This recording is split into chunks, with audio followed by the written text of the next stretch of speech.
Hey everybody, I'm Elizabeth Gillette. I'm here with Kana and Kirby, also on the Red Blind team.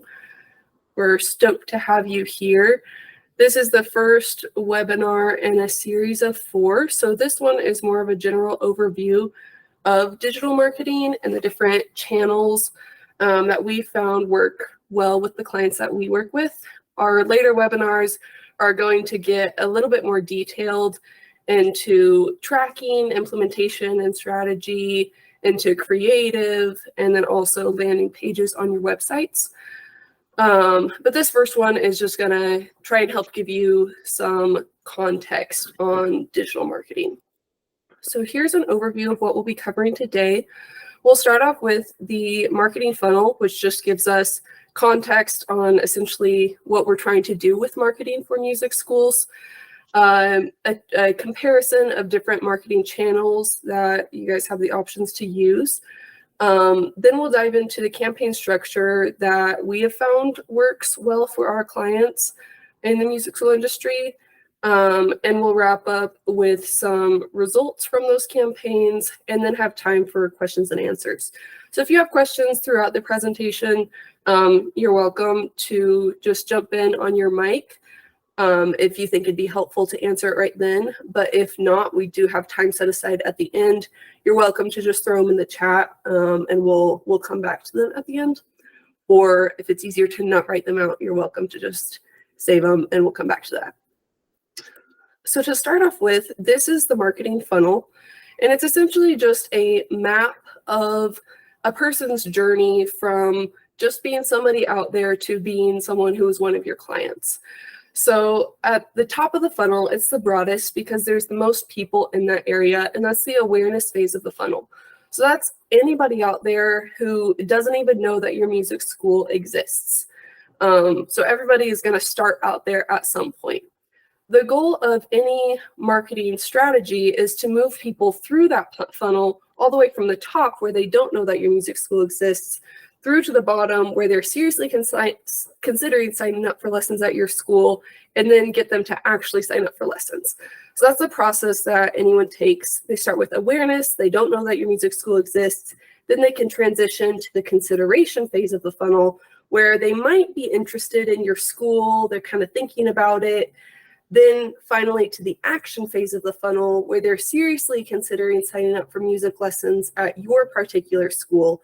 And after they get through that final phase in the funnel, that's when they actually complete the conversion action and say call you or fill out an interest form or actually sign up for lessons at your school.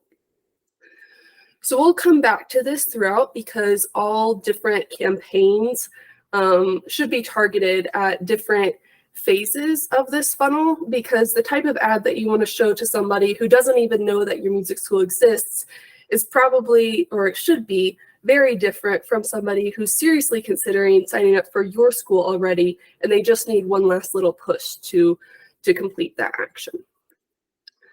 So next we'll go through a comparison of different marketing channels to give you some context on what we're talking about today, which is specifically paid digital marketing. So marketing channels are grouped into 2 broad categories. There's the paid marketing channels and there are owned marketing channels. Owned marketing channels include social media, email, and your website. So that's like your music school social media account, your email list, and your website. Marketing through those channels, the actual action of the marketing doesn't cost money. You don't have to pay anything to post on your organic social media or to make a change to your website or anything like that. But owned can be a lot more narrowed because your audience is narrowed. So in order for a post on your Instagram account to show up to somebody, they already have to be following you if it's on the owned account. Paid, on the other hand, is split into 2 different categories: traditional paid media and digital paid media, which can be confusing. So we're going to jump into that paid section a little bit more and do a comparison of the traditional versus digital. So traditional paid media includes things like TV, outdoor ads like billboards or bus stops, things like that. radio or print ads, which can be mailers or an ad in a magazine, anything like that. So you're going to be paying for all of those channels, and that's the traditional side of things. Digital paid media includes things like Google ads, YouTube ads, Instagram and Facebook ads, for music schools, sometimes Nextdoor or Yelp. Traditional ads target the top of the funnel only. So that funnel that we talked about, the top is the area where people don't even know that your music school exists. So if you just put a billboard out there, you can't decide who you're showing it to. It's just going to be showing to anyone who happens to drive by. Digital, on the other hand, can target the full funnel. So you can target just anybody who happens to be mildly interested in music schools or music lessons, or you can target somebody who's heard about your school particularly, or you can target somebody at the bottom of the funnel who's actually done something on your website, clicked a button or something. We can retarget those at the bottom of the funnel. So digital has the ability to be a whole lot more flexible in who you're showing ads to, while traditional is always going to be very broad. Which also goes into the audience. Traditional is going to be a broad audience all the time because you don't have those specific, you're not able to target as well. While digital, you can have a highly targeted audience. So you can decide exactly the type of person who's going to see your ad, or if you want somebody who is already engaged with your music school, you can decide where your ads are going to show based on what type of person it is and the actions that they've already taken, which is not flexibility that you have with traditional paid media. The next important part of these different funnels is the attribution, which is essentially it's scoring how well an ad is performing. So whether or not it's working or not. On traditional media, the primary attribution model that you're able to use is reach.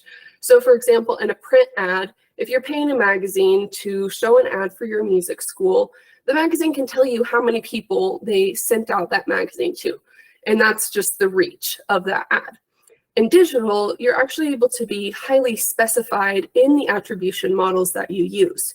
You can still measure reach, which is just how many people probably saw your ad, but you can also go deeper and measure clicks, or how many people clicked and then booked a trial lesson for your music school through the ad, how many contact forms were filled out because of an ad, or how many calls and texts that your music school got. Those attribution, essentially any action that someone can take on your website, you can measure through digital paid media. So because digital media can have a highly specified audience, it can reach the full funnel, and we're actually able to directly measure the success, we found digital media to be highly effective for music schools who often need their marketing budgets to be highly efficient. So next we'll touch on some of the campaign structure that we have found works well for music schools. So this is looking back to our previous table. We're looking specifically at paid digital media. These are the types of campaigns that we have found to be highly effective. And these are the channels that we're using for our music schools. So Facebook and Instagram are actually tied together on one platform. Ads for Facebook and Instagram are all going to go through Meta ads. It's set up as campaigns through Meta, and it'll hit both Facebook and Instagram. And then Google and YouTube are also tied together because Google owns YouTube. So we set up ads through Google. These can be search ads or display ads or ads on YouTube. These are the channels that we're going to be looking at because these are the most effective that we've found for music schools to be using. And we're going to go through exactly how we set up campaigns for our clients. To start with, on Google campaigns, the first type of campaign that we set up is a display campaign. So these display campaigns target the full funnel. It can be anybody, someone who has never heard of your music school before, to someone who's considering it, to someone who is actively interested in your school particularly and signing up for lessons. This type of ad is very visually engaging, which is helpful for especially that top of funnel audience who they might not hear the name of your music school. That might not mean anything to them. But if they're able to see more visuals along with that text, that's explaining what you're offering, who you are. It can help people move through that funnel. Or at the bottom of the funnel, if they already know your music school and they're thinking about signing up for lessons, this type of ad can be helpful to help them take that final step and actually sign up for something. So these are the types of ads that can kind of follow you around the internet. So they can be pop-up ads, or they'll show up on different websites. They can also be YouTube ads, like a pre-roll on videos. This is a very broad type of campaign, and it helps us hit the full funnel. It's been pretty effective for music schools. This is called a performance max campaign on Google, is generally what we use. The next type of Google campaign that we set up for schools is a non-brand search campaign. So this is targeting the middle of the funnel, and ads are showing up for people searching terms like piano lessons near me.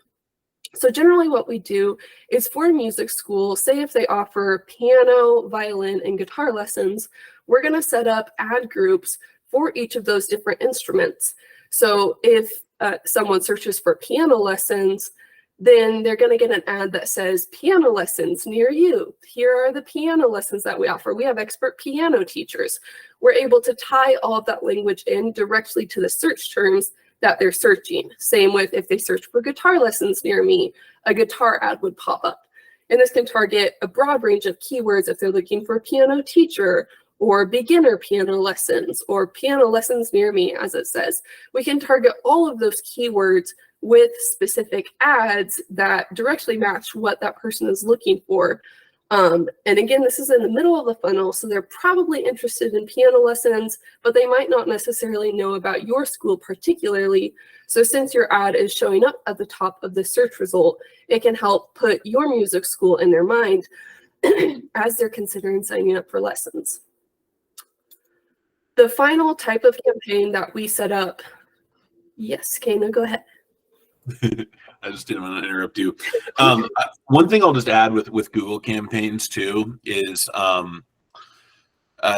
lot of you might have Google ads running, and what we've seen with like a lot of the music schools that we've kind of taken under our wings, Google has another format that they call like smart campaigns, and it's pretty automated. You just kind of give it your website, and Google's like, okay, we'll take it from here and kind of figure out where to advertise, and that kind of stuff. It makes it easy for a music school owner who doesn't know anything about digital advertising to get some campaigns up and running and started. But we find that by setting up these specific campaign types, it gives us a lot more control over kind of where we want to allocate budget and execute on these campaign strategies. So just an FYI, if you're looking in your Google Ads account and you don't see this kind of stuff, a lot of times for new advertisers, they only kind of show you like the smart campaigns, and you have to go find like a link down at the bottom to like get into like the full Google Ads console. So just FYI if you're looking at that stuff. Yeah, for sure. So that first type, the display, it'll show up as a performance max campaign. And then the two different non-brand search campaigns are just search campaigns, but the way that we set them up makes them a non-brand search based on the keywords that we're targeting, or the brand search is a brand search purely based on the keywords that we're targeting. But the type of campaign that it is within Google is just a search campaign. Again, like Kana was saying, on the budget, splitting it out like this is really helpful because you can prioritize different actions.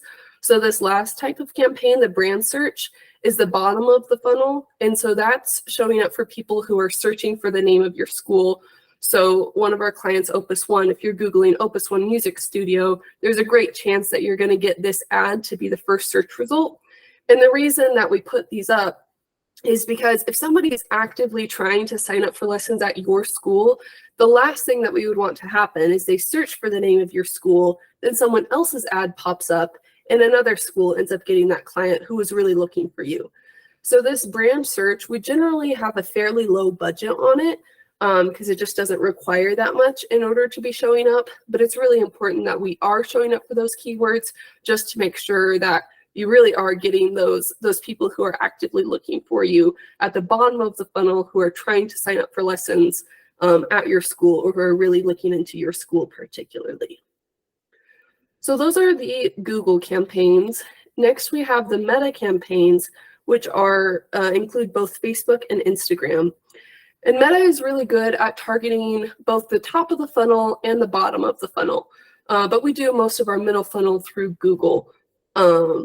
for our music school clients. So at the top of the funnel, we can show ads to people who are just interested in the topic of music lessons, or who are parents with kids who are interested in music lessons, but might not know about your school or anything specifically.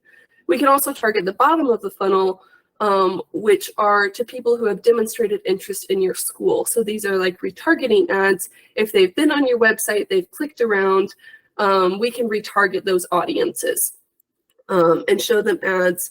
They can be on Facebook stories, Instagram stories, Facebook posts, Instagram posts, essentially anywhere that there could be a post on Facebook or Instagram, there can be an ad there instead, plus a couple of more placements.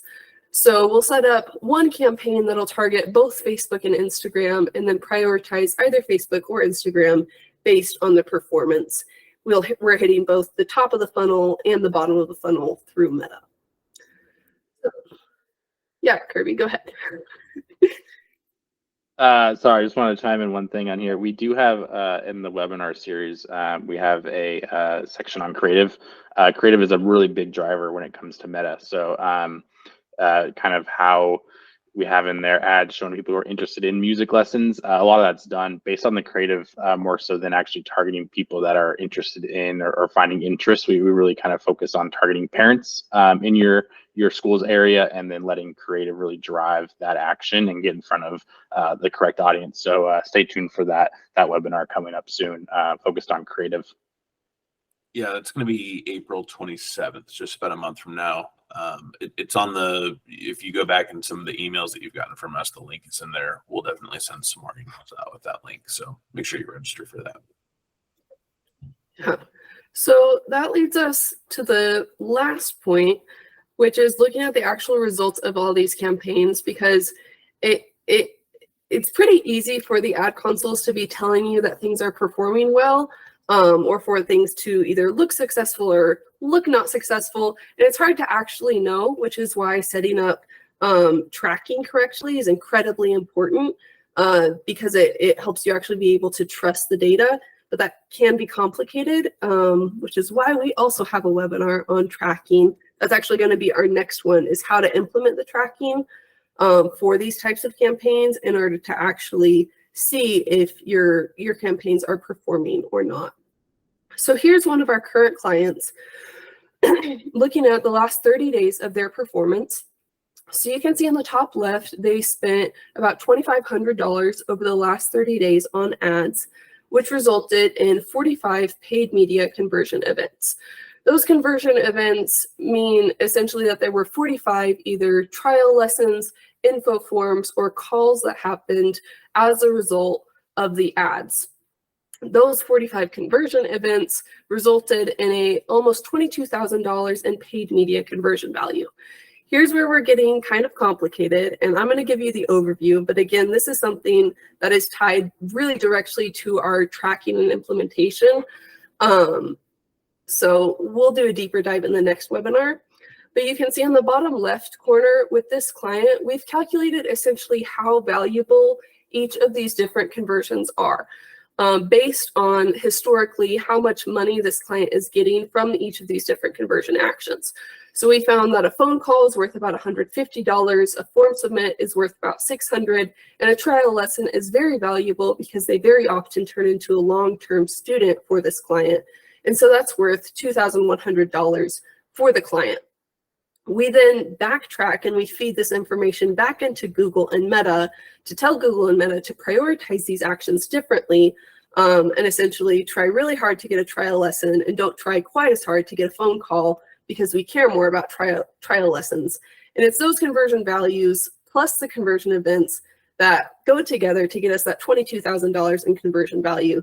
But if that makes little sense, that's totally fine, because that bottom middle number, that ROAS, is the return on ad spend, which is what we're really caring about. And essentially what that number is telling us is that for every $1 that this client spent on digital ads, they're receiving or will receive roughly $8.58 in student fees in the future.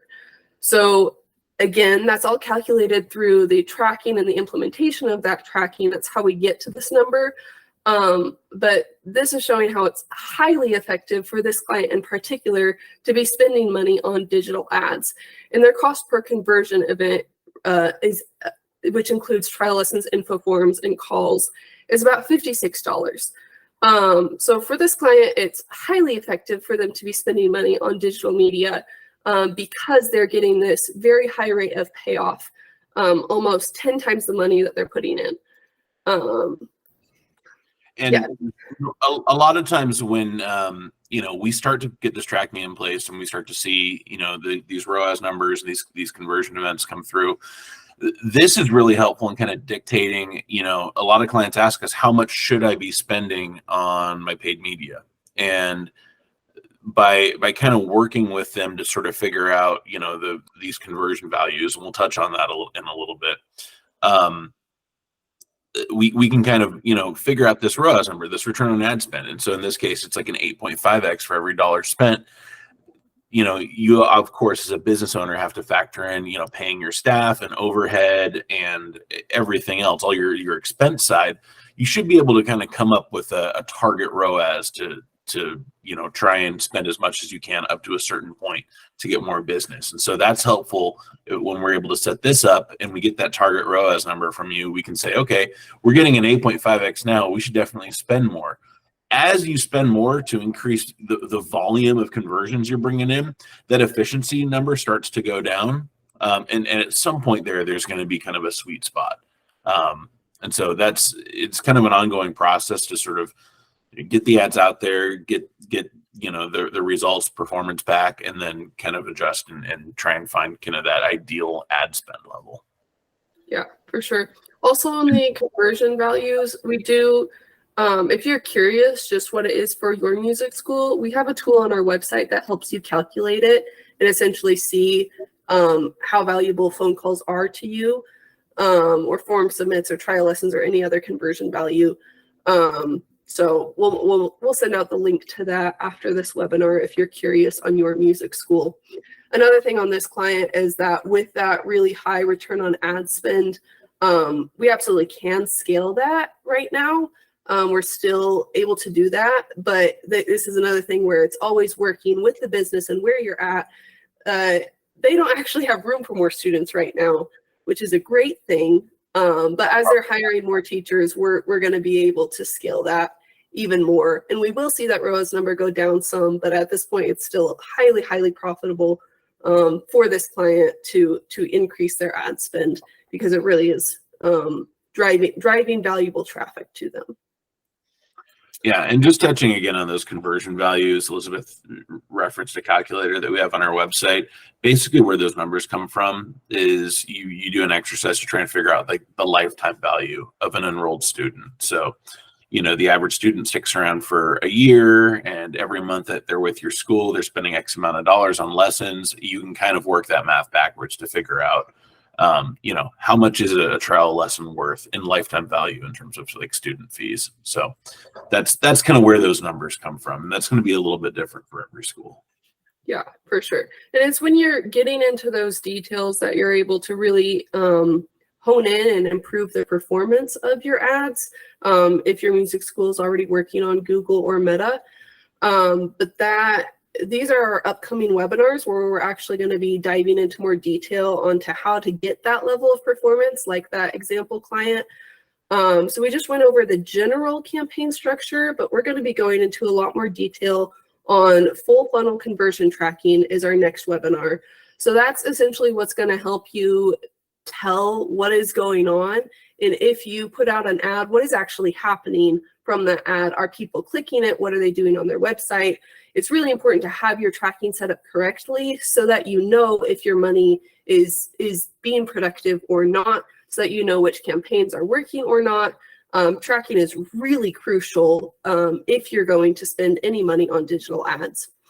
Then once your tracking is all set up, our next webinar is talking about ad creative that works, because as Kirby mentioned, particularly on Meta, the ad creative is pretty much the most important part of your ad.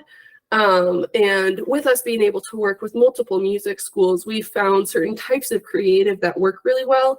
It's not always what you would expect. It's not always the flashiest, best edits. We have a couple of tips and tricks on what kind of creative drives quality traffic to your website in a way that has a high chance of those people actually converting on your website.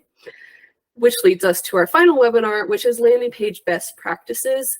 Because when somebody clicks an ad, you can set it up to send them to a particular spot on your website. And it's really important when somebody clicks an ad that they see what they expect to see and what they want to see on your website so that they're able to go right into those conversion actions that you want them to be taking. It's important to set it up visually so that people can gather the information really well and know where they're supposed to click. They can find what they're looking for. So that's going to be our final webinar, going into detail on that. And overall, those three, the next three are going to be a lot more detailed and in the weeds than this one is, which was just a very general overview of digital media and of the types of campaigns that we find working. So we would love to see you guys there. But for now, we can go ahead and wrap up with any questions that you guys have. Yeah, and Al, thanks, Elizabeth, for kind of walking us through that. This being kind of a general overview of everything, I think the big takeaway that we want to really just make sure that we try and convey here is that, like, we obviously recommend like digital ads, as we saw from like the ROAS there. Like it's an absolutely a great way to get good return on investment. We're not saying don't do traditional media.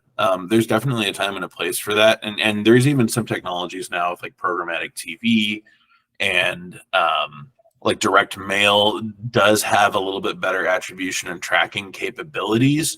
We still find that the expense of those and the return that you get from those is still, I mean, it's a good place once you've kind of got your bases covered on the digital side and you're really looking to scale some growth, you can kind of start to expand there. But for most music schools, like digital, specifically Google and Meta is absolutely where you should be starting. Anyone have any questions on anything that we covered today? You can unmute yourself and speak up or drop it in the chat. So this class B wasn't recorded. Sorry, I jumped in late. And also, how do we sign up for the future webinar? Kathy, I didn't quite get that. It came in pretty choppy and garbled. I'm sorry, I jumped in late. Is this webinar recorded and can we get it if it is? And how do we sign up for future webinar? Yes, I got that one. The webinar is recorded and we'll go ahead and send it out to all attendees after this. You should expect that later today or tomorrow. With that email, we can also send a link to sign up for the future webinars. You can find it the same place that you signed up for this one on. It's on our website, but we'll make sure you have that link as well. Yeah. Go ahead. Hey, I have a question. I think the challenge that I encounter is knowing with limited marketing budget and for spend, like how to distribute that spend between Meta ads and between Google ads. And I think it feels a little random at times without like a really like full scope of a campaign that's like cohesive. Is there, and I think as I can speak for myself at like with as a school owner, like the challenge is like, how do I know that, okay, if like, is there a barrier to entry with ad spend?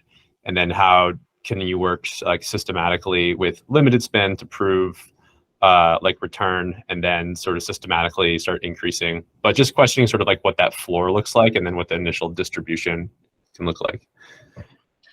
Yeah, that's a really good question.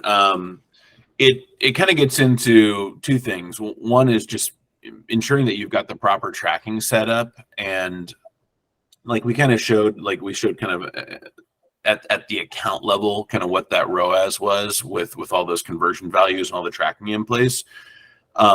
We also can break that down by the channels, Google and Facebook, and at the campaign level.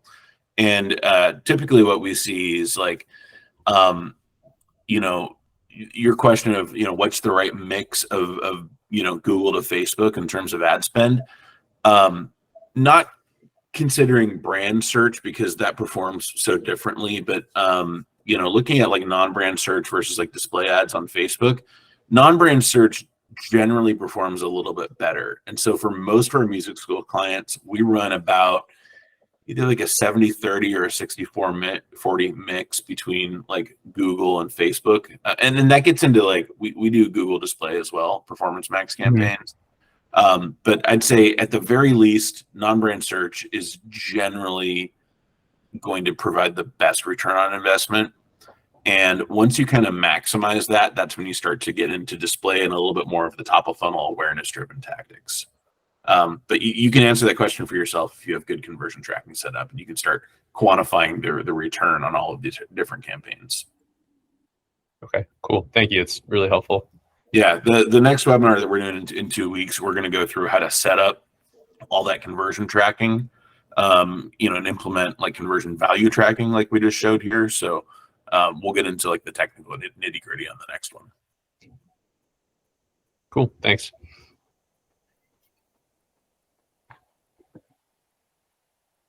Anything else from anyone? We've got one of our clients is here on the webinar with us, Charge. I saw him pop onto camera for a second there. We started working with Charge back in January. What's up, buddy? Charge was telling us at the beginning of the webinar, he's the client who's struggling right now because he doesn't have enough teachers. But you just hired 4 more, which is awesome. Charge, I'm basically a testimonial sitting here for Redblind Media, in a really good way. I was telling them that I had some content that I was supposed to come up with. I had a month to do it, and I couldn't do it. I was too busy. We took on as many students in 45 days this year than we took on for the entire 2022 over the course of 12 months. Thanks to the changes that Redblind helped us make with my poor advertising skills. But looking at the dashboard that they provide us with and what we're able to look at and see, but experience, like how much the phone is ringing, how many trial lessons are happening. I think like the highest we saw last year was like, wow, this week we had like 3. And I think it was 2 weeks ago, we had like 18 in 1 week. It was terrifying. And we had to find more teachers. So we pulled some strings. We found some people, but I thought I never really thought I had an idea of what I was doing, but I really didn't until these fine people took over and realized, wow, as much as I know about music, these people know about all the stuff I wish I knew about. So, and they're cool, and you get to hang out with them. And so far, I can't believe the results. So they're not paying me to do this. I'm not getting a break on my bill every month either. When I get good service, I tend to speak out about it. So thanks, man. Thank you. Yeah. At capacity, that's a good problem to have. Let us know when you got those teachers on board, and we'll step on the gas. Yeah. Yeah,